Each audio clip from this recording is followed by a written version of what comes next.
You ready for another perfumer overview? Today I'm talking about Olivier Cresp and his fragrances. Once again, the fragrances are laid out in chronological order, and we're going to find out what fragrances he's created starting from 1988.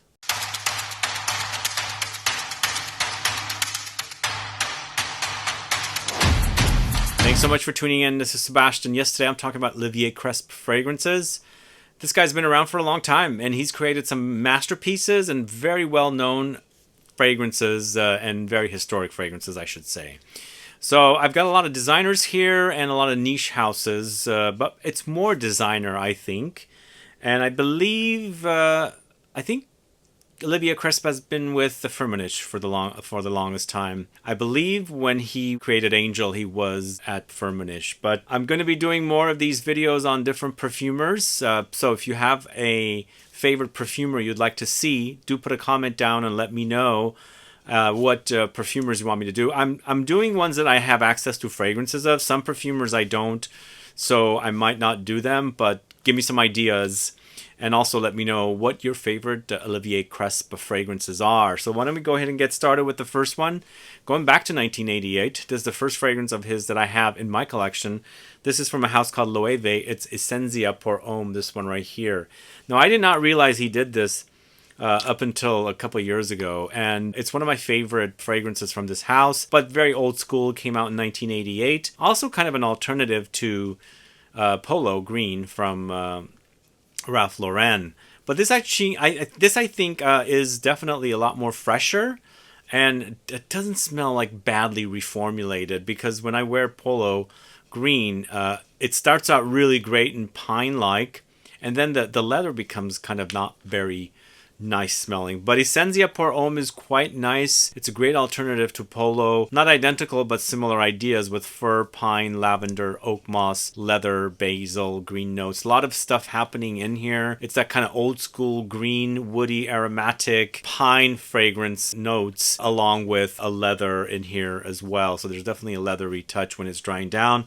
But I really like the leather in this one, unlike Polo. And I was a real big fan of Polo. Either way, ESENCIA LOEWE pour Homme.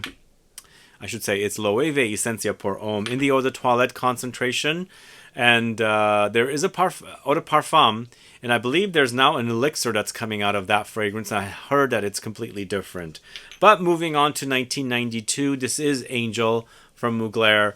I believe this is a groundbreaking fragrance, and the genre of gourmand fragrances was launched when Angel was launched. So it's been around for a long time. It's been here for a while. And of course, Mugler recently launched Angel Elixir 30 years after, which was a dud, unfortunately. It doesn't compare to this stuff.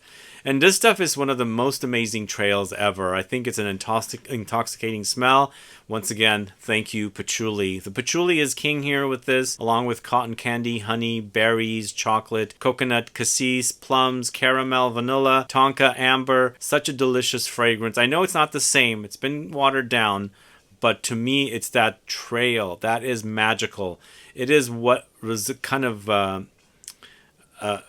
when I was working in a photo lab while I was going to art school, ladies used to come in wearing this stuff, so smelling the photo lab chemicals and getting used to it. And then this lady came in and smelling like Angel would be like, whoa, what are you wearing? That stuff smells great. Either way, this is a fantastic masterpiece of a fragrance created by Olivier Cresp from 1992 for the House of Mugler. So this next fragrance does exist still. It's from the House of GUERLAIN, but it is in a different bottle, and it comes in multiple concentrations. Well, two.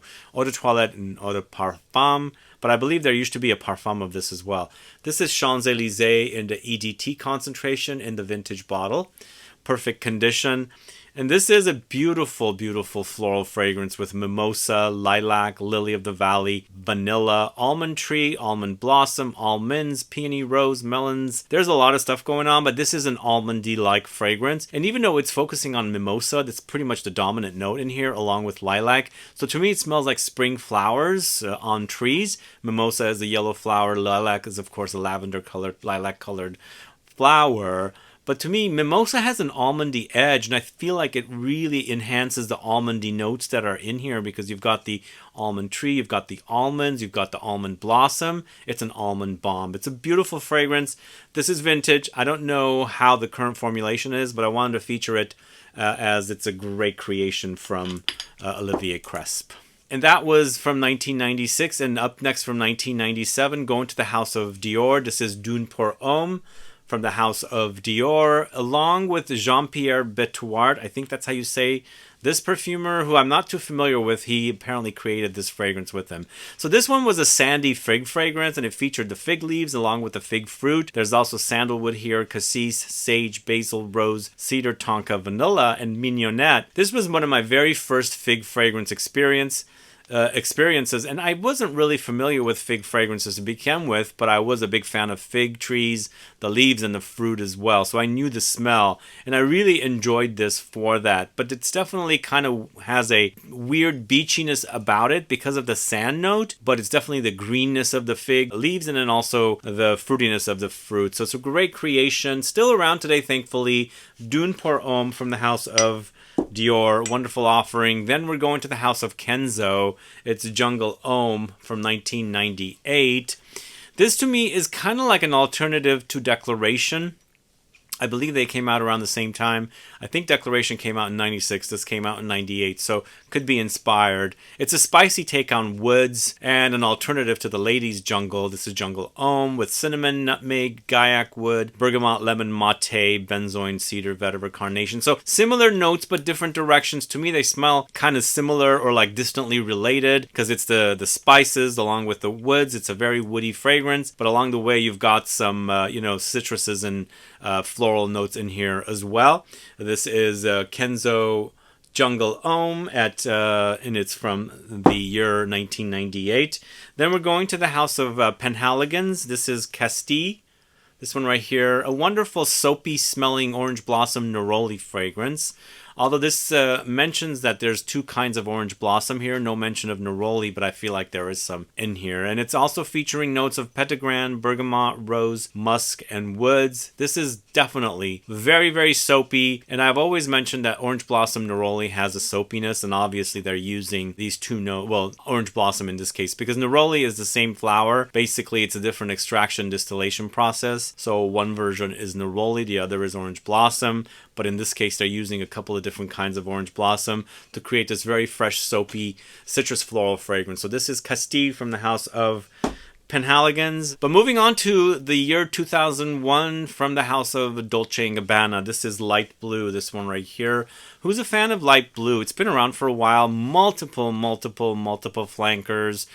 They've just launched those beautiful ones this year. They did a flanker of this, and then they also have a flanker of the male version. I believe the male version has been all created by Alberto Moria, who's also part of Firmenich, and then the female version has been all created by Olivier Cresp.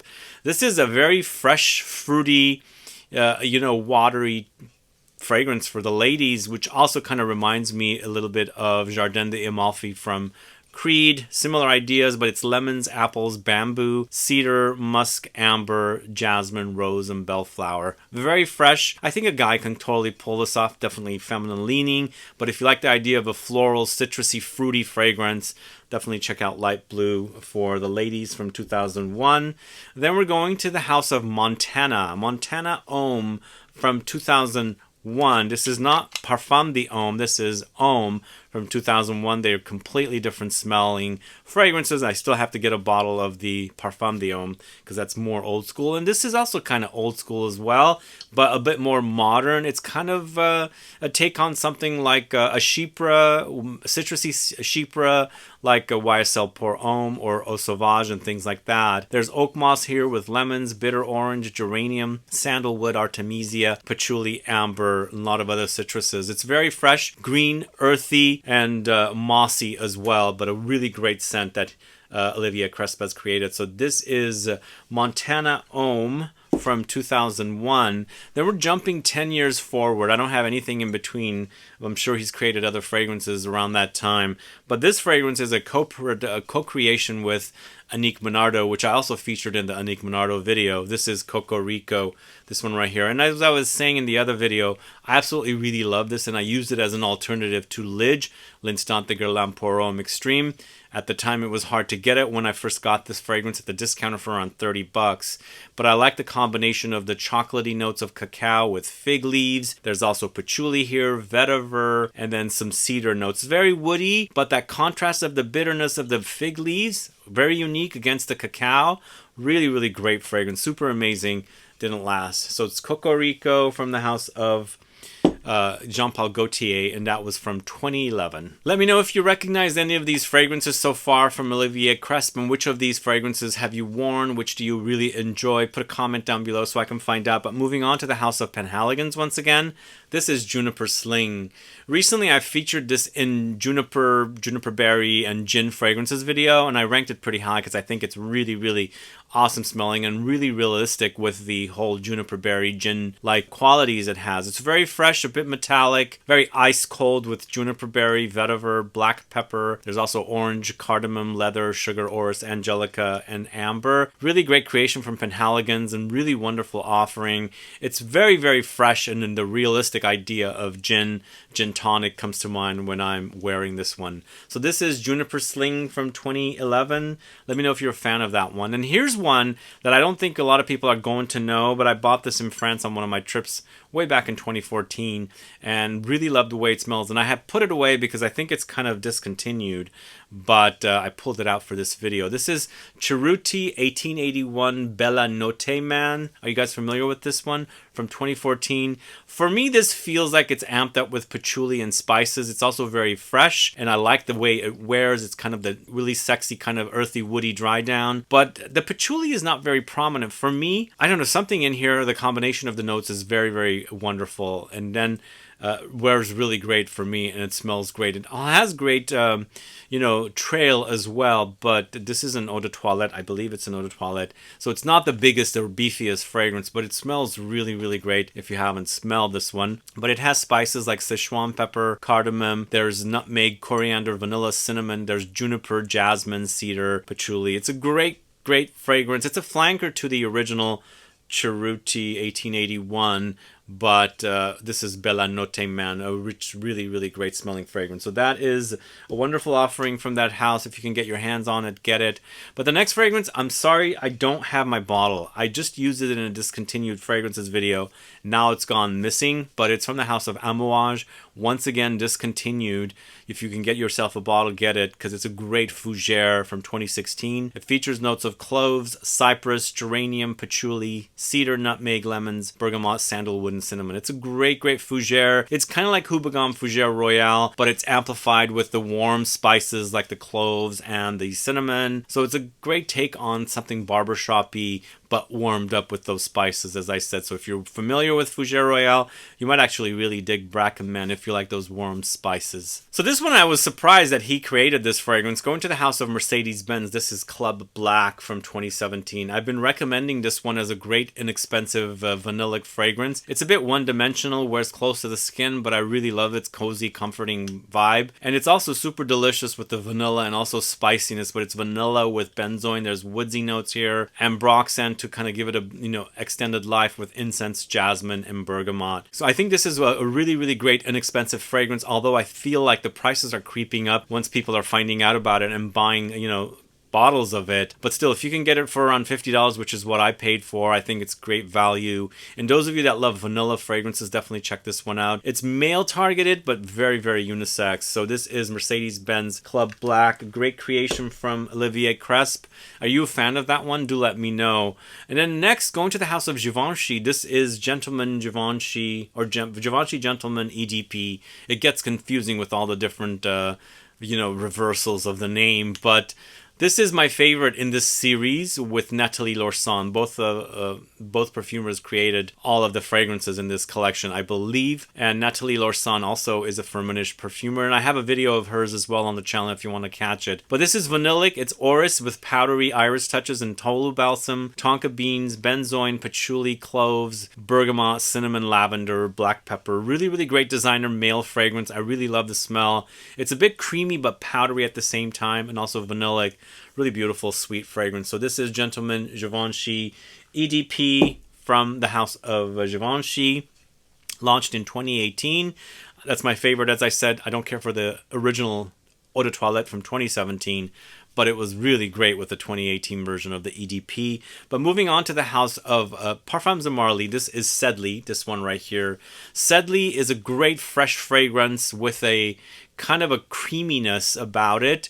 It was the opposite of Percival, which is also kind of similar idea, but that one's sharp and metallic and cold and crisp. There's a bit of softness about this one and wears really clean, fresh as well. This is lemons with mint, lavender, ambroxan, rosemary, bergamot, grapefruit, mandarin, cashmeran, vetiver. Really great fresh notes here. Very juicy, very citrusy, also very aromatic and musky. A great summer fragrance, I think, that he's created for the house of Parfums de Marly. So this is Sedley, and that is from 2019. So I'm trying to give you a nice variety of different fragrances that Olivier Cresp has created. We're going to the house of a Boticario. It's Malbec Vert, this one right here.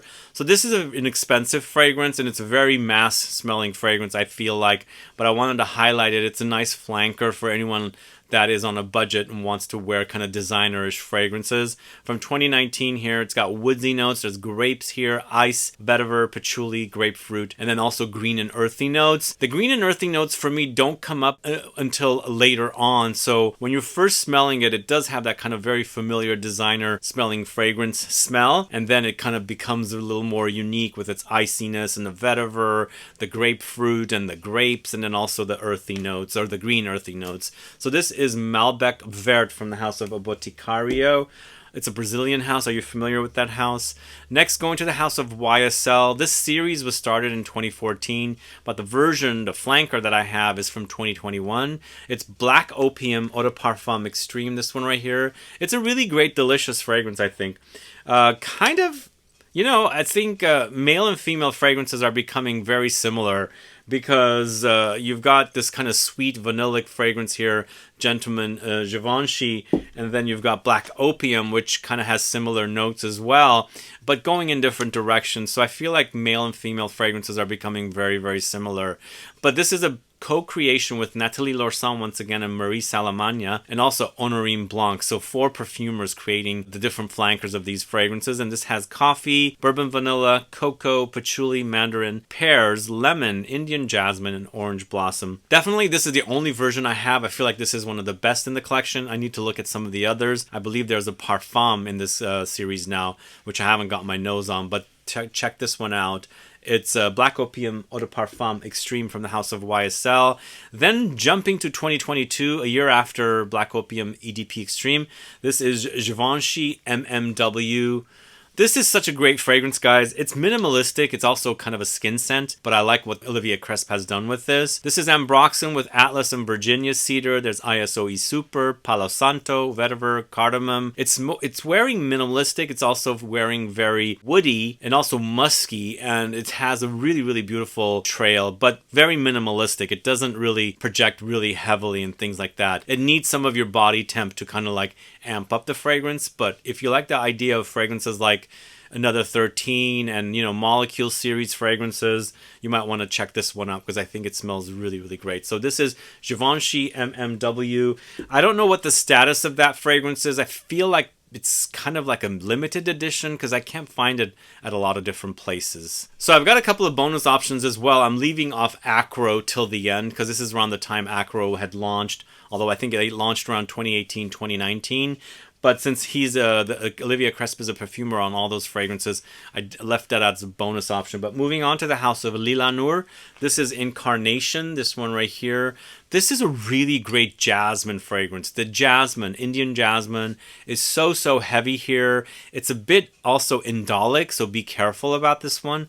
But man, it smells super fantastic along with rose, labdanum, patchouli, aldehydes, orris, black pepper, and vetiver. Really luxurious smelling. If you like the idea of jasmine, you gotta get your nose on this one. But keep in mind, it has its kind of indolic qualities. I'm not saying it's super skanky and fecal smelling because indolic jasmine can go in that direction, but this stuff, man, it's good. Really, really great smelling jasmine fragrance here. This is Lilac Incarnation, created by Olivier Cresp.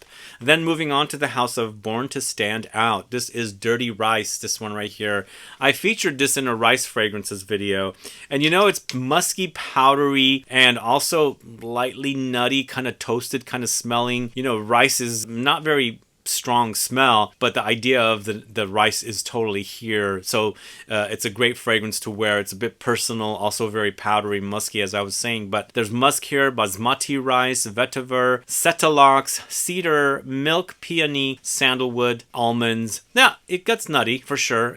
I think but like rice in general has a nuttiness about it, so they've added the almonds in here to give it a boost of, you know, the nuttiness. And also I believe rice can be a bit powder milky, you know, wearing, so there's milk added here to give it a boost of milkiness in here as well. But the fragrance is overly powdery and also very, very musky, and you've got that cetalox, which is similar to ambroxan, to extend the life of it. So this is Dirty Rice from the house of Born to Stand Out. Check that out. Launched last year. And then 2 fragrances from 2023. We're going to the house of Brunello Cucinelli. This is Pour Homme. So this was recently launched in Italy, and I brought it back when I was there. I saw them. They had just put it out in their store as I was walking past them. I don't think it's launched here in the States yet. I'm not sure when it's launching, but it's a pretty nice citrusy kind of cypress focused fragrance. Really great smelling, a bit vegetal with angelica, but it's got some zing and it's got some spice and aromatic touches, but very, very fresh. Really wonderful offering, I think. It's a great designer release, but overpriced. I think just like every Brunello Cucinelli item in their store is really, really expensive. Even the fragrances are as well, because I paid a pretty penny for these in Italy. I think they were around 200 euros for 100 ml. So I don't know how much they're going to be here, but definitely highlighting them here. It's Brunello Cucinelli Pour Homme from 2023. And then the last fragrance I'm going to talk to you about is from the house of KENZO. It's Yum Pistachio Gelato 33. How many of you like this one? So this is created with, or you know, co-creation with his own son. Olivier Cresp's son is a perfumer, Sebastian Cresp. So 2023 launched. It was launched several months earlier. And it's a gourmand, but milky, powdery, nutty, whipped cream, marshmallows, cotton candy, lohum, pistachio, ice cream, bergamot, hazelnut, pear, rum, cardamom, tonka, sandalwood, cacao. A lot of stuff going on here. It's very powdery, nutty, and also milky lactonic, and a bit boozy as well. It's delicious, actually, if you like the idea of gourmands. It's not your typical gourmand, so it's a big fusion of notes, so it might be a bit complex and overwhelming, but I think it's pretty nice. It smells really great. Not my favorite from this house, but definitely worth checking out, especially if you like the idea of a pistachio gelato, which is what it's inspired from. So that's KENZO Pistachio Gelato 33, created by Olivier Cresp and his son Sebastian Cresp. Anyway, those are my thoughts today. I know there was that gap between 2001 and 2011. Didn't have any fragrances from within that time, or maybe, you know, Olivier Cresp took a break or something. But this is what I have, and I wanted to highlight this perfumer as well. Stay tuned for more perfumer videos in the future, and let me know which perfumer you'd like to see a video on. But let me know your thoughts on these fragrances. What do you guys think? Do you like these fragrances? Are you a fan of them? And what's missing? I know there's a ton out there. I'm sure Olivier Cresp stays really, really busy with creating fragrances. Let me know some earlier ones, and also let me know some modern ones. And if you know anything between 2001 and 2011, put a comment down so I can find out. But either way, guys, thanks so much for watching today. If you have any questions or comments, please list below. Please like this video. Please share it. Follow me on Instagram and Facebook. And I'll be back with more videos very soon. Have a good one. Goodbye.